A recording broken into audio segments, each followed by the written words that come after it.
11 डिसेंबरला पेन्स व्याघ्र प्रकल्प नागपूर येथून पाठीवर ट्रान्समीटर लावलेले तसेच पायात J132 नावाने टॅगिंग करून सोडलेले लॉंग बिल्लड वल्चर अर्थात गिधाड नाशिक जवळील अंजनेरी येथे 17 दिवसात 700 किलोमीटरचा प्रवास करून आले होते.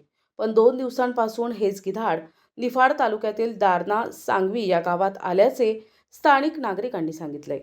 ग्रामपंचायत कार्यालयाच्या वर गिधाड असल्याचे नागरिकांनी AREAS फाउंडेशन संस्थेस तसेच येवला वनपरिक्षेत्र कार्यालयास कळविले. तेव्हा संस्थेच्या सदस्यांनी आधुनिक बचाव पथक निफाडच्या मदतीने यास सुरक्षितरित्या पकडून वरिष्ठांच्या स्वाधीन केले.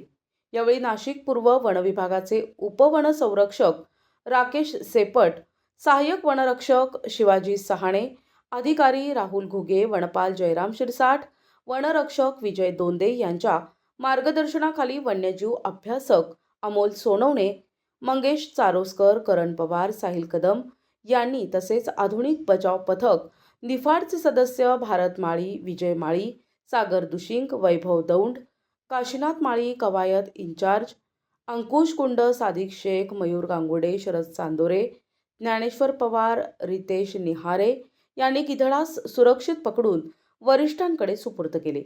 अंजनेरी पर्वतरांगेत दिसणारे गिधाड इतर ठिकाणाहून लुप्तप्राय झालेले आहेत. त्यांचे संवर्धन होणे काळाची गरज आहे. घुबड पक्षाबद्दलही अनेक गैरसमजुती आहेत. पेन्स टायगर रिझर्व्ह नागपूर येथे बॉम्बे नॅचरल हिस्ट्री सोसायटीच्या संशोधकांनी बंदिवासात जन्मलेल्या निसर्गात मुक्त करण्यात येत आहे. 14 गिधाडांची दुसरी तुकडी हरियाणाच्या पिंजोरमधून 24 एप्रिलला पेन्स व्याघ्र प्रकल्पातील पक्षीगृहात आणण्यात आले होते. या गिधाडांना 8 महिने उदर भरण्याचे प्रशिक्षण दिले गेले. 14 गिधाडांना मागील महिन्यात GSM टॅग लावण्यात आले. यामध्ये लांब चोचीची 5 आणि 8 पांढऱ्या पाटीच्या गिधाडांचा समावेश आहे.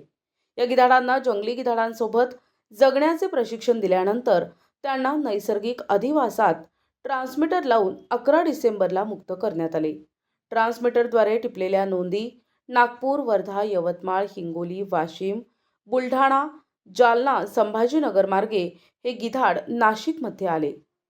प्रवास 17 दिवस 750 किलोमीटर डोंगर कड्यांवर मुक्काम करत प्रवासात 2 वेळा भोजन घेतले. प्रतिनिधी चंद्रशेखर असोलकर, दिशा न्यूज, ओझर.